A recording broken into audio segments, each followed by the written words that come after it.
Bienvenue au bulletin d'information de Magnifica TV consacré à relayer l'actualité de l'Église. Aujourd'hui, jeudi 18 novembre 2021, voici les titres.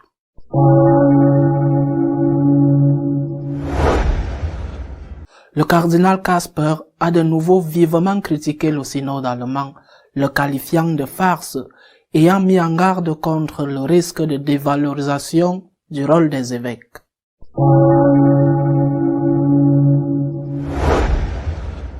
Les attaques musulmanes contre les chrétiens en Afrique se poursuivent. Cette fois, les victimes vivent au Burkina Faso.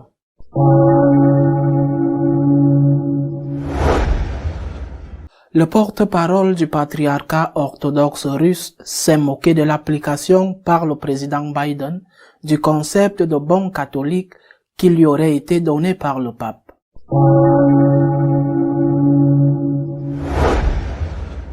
Le gouvernement socialiste et communiste espagnol a adopté une loi qui punit jusqu'à 1 an de prison toute personne qui s'arrête pour prier devant une clinique avortiste.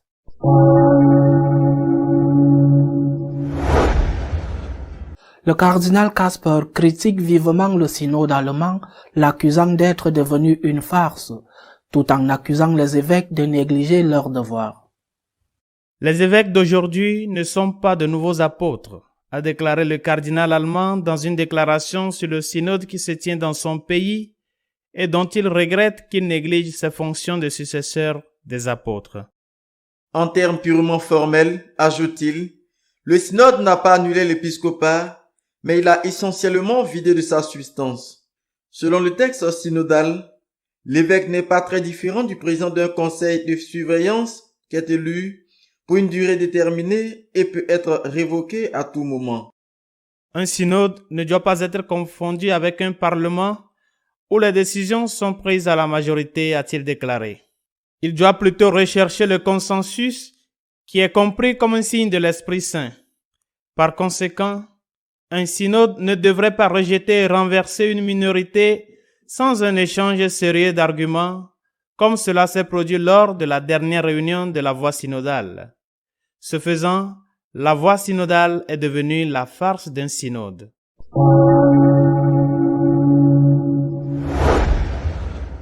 Le Nigeria, le Mali, le Mozambique et maintenant le Burkina Faso sont les scènes d'attaques sanglantes continues de musulmans contre les chrétiens. Des citoyens du Burkina Faso, témoins et victimes des événements qui ont récemment secoué le pays, ont déclaré que des groupes armés musulmans se rendent dans divers villages de la population pour violer, voler, piller et forcer leurs propriétaires à payer des impôts.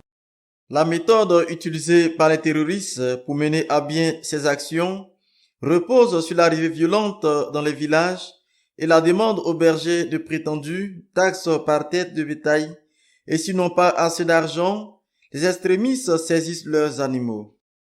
Ces dernières semaines, les attaques ont été plus sévères pour les chrétiens. Certains des témoins de la région du Sahel affirment que si les propriétaires étaient chrétiens, les assaillants n'ont pas jugé nécessaire de compter leurs animaux, car ils ont dit qu'ils ne voulaient pas seulement prendre leurs animaux, mais aussi tuer les propriétaires. Cela a contraint de nombreux chrétiens à fuir leurs terres. 147 personnes, dont 8 femmes enceintes et 19 enfants de moins de 5 ans, ont été contraintes de fuir 2 villages situés à la frontière du Niger. Un groupe est composé de 17 personnes, 9 personnes âgées, une femme et 7 enfants. La chose terrible, dit l'un des réfugiés, c'est que lorsque quelqu'un nous a accueillis, nous avons été dénoncés comme chrétiens et cela a mis en danger la personne qui nous a accueillis. Nous devions dormir loin des villages.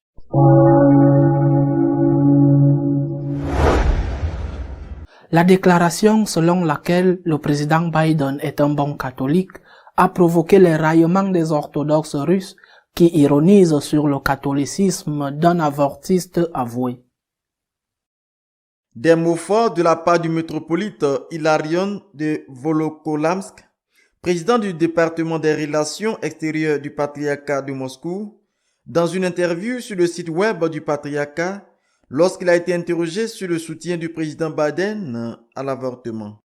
À la question de savoir pourquoi l'administration du président Biden, qui est catholique, insiste pour soutenir l'avortement, le métropolite Hilarion a répondu: Chaque fois que le président Biden est qualifié de catholique, je me demande ce qu'est réellement sa catholicité. L'Église catholique est contre l'avortement alors que le président Biden le soutient. Agit-il en tant que croyant catholique ou en tant que président des États-Unis? Un homme ne peut prétendre être catholique tout en enfreignant les normes fondamentales de la morale chrétienne et en demandant aux autres de faire de même. L'Église catholique, même aux États-Unis, ainsi que l'Église orthodoxe et de nombreuses organisations protestantes, défendent les enfants conçus, affirmant que l'avortement est un meurtre et que tout être humain, y compris les enfants à naître, a un droit fondamental. Le droit à la vie, a-t-il ajouté. Malheureusement, les militants modernes des droits de l'homme l'oublient souvent. Ils se battent pour tout type de droits. Par exemple, le droit d'un couple homosexuel à adopter un enfant. Mais ils oublient le fait que tout être humain à naître a le droit de naître et de vivre. Ce droit humain fondamental est nié.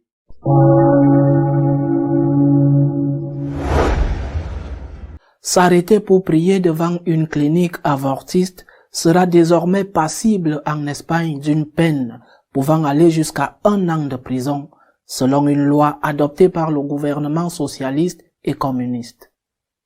Le gouvernement socialiste communiste a surmonté le dernier obstacle pour introduire un nouveau type de loi dans le code pénal qui punirait de peines de prison allant de 3 mois à 1 an les personnes qui se rassemblent pacifiquement devant les cliniques d'avortement. Les socialistes parlent de harcèlement.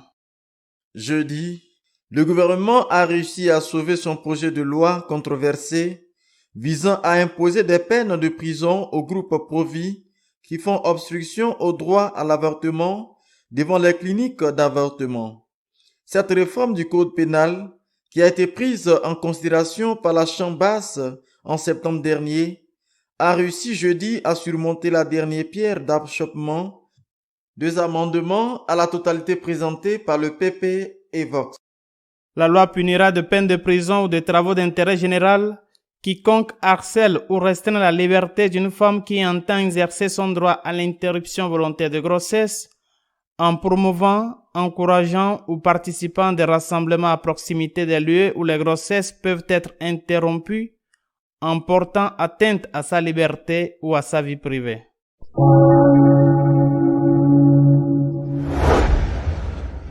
Notre éditorial de cette semaine est consacré à commenter, entre autres choses, les critiques du cardinal Casper à l'encontre du synode allemand. Le pape François aura 85 ans le mois prochain, si Dieu le veut. Et il jouit, tout semble l'indiquer, d'une bonne santé. Cependant, son âge signifie surtout que les rumeurs sur la durée de son pontificat ne cessent pas. Rumeurs parfois encouragées par lui-même, comme lorsqu'il a récemment déclaré qu'il aimerait être remplacé par Jean XXIV, le successeur de Saint Jean XXIII. Naturellement, avec un pape qui a déjà nommé tant de cardinaux qui constituent une large majorité au sein du collège des cardinaux, tout semble indiquer qu'en effet, le successeur du pape François sera dans la lignée du pontifice actuel. Cependant, cette semaine, un livre de George Weigel, le principal biographe de Saint Jean-Paul II, a publié en Italie avec un retard, car cela fait presque 1 an qu'il a été publié en anglais. Ce livre est intitulé « Le prochain pape » et le fait qu'il ait été publié en italien donne beaucoup à parler. Dans ce livre, Weigel émet une hypothèse. Je ne dis pas qu'il fait une prophétie, il émet une hypothèse. Et il dit que malgré la grande majorité des cardinaux nommés par le pape François, la situation de l'Église est si grave et la crise si profonde qu'il est probable que le successeur du pape soit quelqu'un non pas comme Jean-Paul II, mais plus conservateur. Il appellerait ce pape Jean-Paul III. Et il pense qu'il est plus facile que le successeur de François soit un Jean-Paul II, un Jean-Paul III qu'un Jean XXIV. Bien sûr, c'est l'opinion de Weigel. Cependant, il y a des choses qui se sont passées cette semaine qui semblent encourager cette thèse. Par exemple, le cardinal Casper, allemand, auteur d'une importante christologie, un homme très proche du pontifice actuel, au point où le pape François a parlé de lui en termes élogieux pratiquement dès son arrivée au pontificat.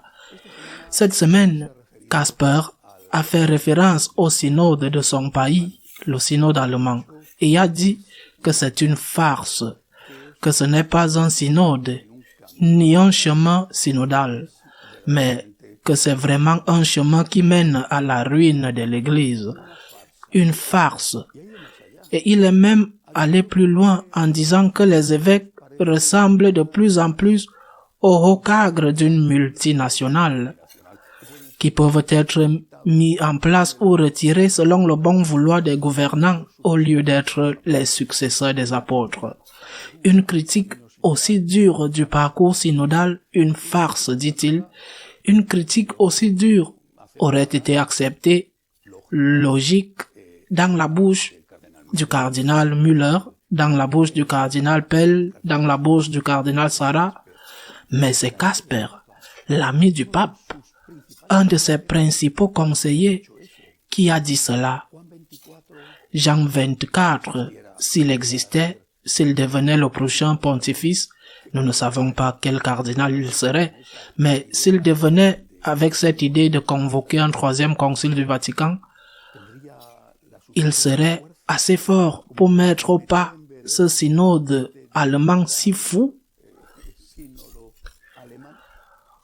Autre événement cette semaine, Monseigneur Sanchez Orondo, chancelier de l'Académie pontificale des sciences et des sciences sociales, un homme qui a été très critiqué, une personne libérale au sein du Vatican, un homme qui a été très critiqué pour certaines nominations qu'il a faites à l'Académie, certaines d'entre elles étant notoirement pro-avortement. Sorondo a déclaré cette semaine que le principal problème que nous avons n'est pas le virus Covid. Le principal problème que nous avons, a-t-il dit, est l'apostasie silencieuse, l'abandon de Dieu dans la société contemporaine. Et tout comme dans le cas de Casper, cette phrase aurait sûrement pu être dite par de nombreux évêques et cardinaux conservateurs, mais elle a été dite par Sanchez Orondo, pas moins que lui, une personne très proche du pape François, une personne qui est, je le répète, du groupe libéral, parmi ceux qui font partie de l'organigramme du Vatican. Casper Sanchez Orondo, faisant des déclarations clairement conservatrices.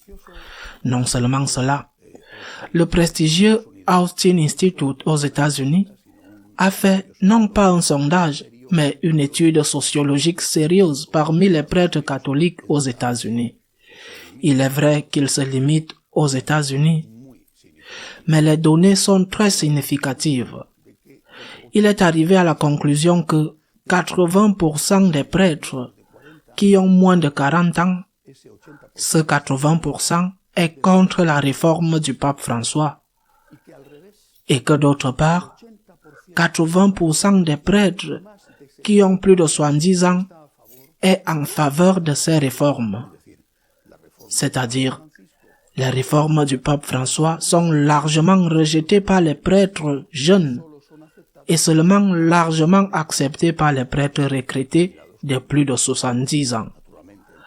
Naturellement, entre 20 et 80, il y a un gap, un soutien croissant à la réforme du pape François au fur et à mesure que l'âge des prêtres augmente. Mais à partir de 40 et moins, c'est-à-dire les jeunes prêtres et ceux qui ont été ordonnés depuis 10-15 ans, parmi ces prêtres, la grande majorité rejette ces réformes. C'est significatif. Le rapport de Austin Institute dit aussi d'autres choses. Beaucoup de choses intéressantes. Mais il y en a une qui me semble particulièrement importante. Dans ce groupe de prêtres de plus de 70 ans, il s'avère que 21% se confessent comme homosexuels et disent qu'ils considèrent que l'homosexualité, l'exercice de l'homosexualité n'est pas un péché dans certaines circonstances. Cela ne signifie pas que ceux qui soutiennent la réforme du pape François sont des homosexuels, loin de là. Mais que parmi ceux qui la soutiennent, il y ait 21% des plus de 70 ans qui pensent ainsi, c'est un fait. Du moins un fait offert par cette maison d'études sociologiques. En revanche, parmi les jeunes prêtres qui rejettent la réforme du pape François, eh bien, parmi ces 80% qui disent ne pas aimer ces réformes, il n'y a que 5% qui se considèrent comme homosexuels. Et aucun d'entre eux ne considère que les actes homosexuels soient justifiés en toutes circonstances. À quoi ressemblera le prochain pape? L'Esprit Saint le sait. Nous ne le savons pas. La raison nous dit qu'avec une très grande majorité de cardinaux nommés par le pontifice actuel, le successeur sera de la ligne du pontifice actuel, un Jean 24. C'est ce que la raison nous dit. Si Weigel se trompe et qu'il se trouve que ce n'est pas un Jean-Paul III qui vient, mais un Jean 24, ce qui pourrait arriver, c'est que le pape serait de plus en plus loin de ses prêtres et aussi de plus en plus loin d'une partie importante de ses fidèles. Mais c'est le Saint-Esprit qui sait. Ce que nous devons faire, c'est prier. Mais nous ne devons pas oublier une chose. Nous faisons ce que nous devons faire et les hommes pensent ou pensons qu'en allant dans une direction ou une autre, nous allons obtenir tel ou tel résultat.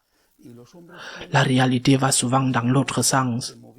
Le fait que l'on parle de cela, que ces choses se produisent, indique qu'au Vatican, il y a une crainte, une certaine crainte du moins, une certaine crainte que la très grave crise que traverse l'Église fasse que les cardinaux électeurs, même certains qui ont été et sont très proches du pape François, élisent un candidat un peu plus conservateur afin de pouvoir faire face à cette grave crise.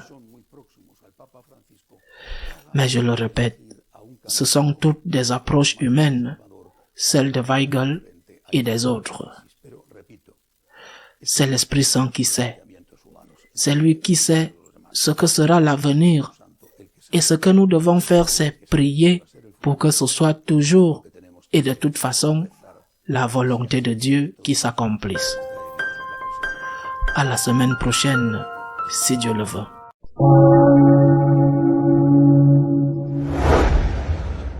Si vous souhaitez être au courant de ce qui se passe dans l'Église, vous pouvez le faire à travers notre page d'information magnificat.tv. À la semaine prochaine, si Dieu le veut.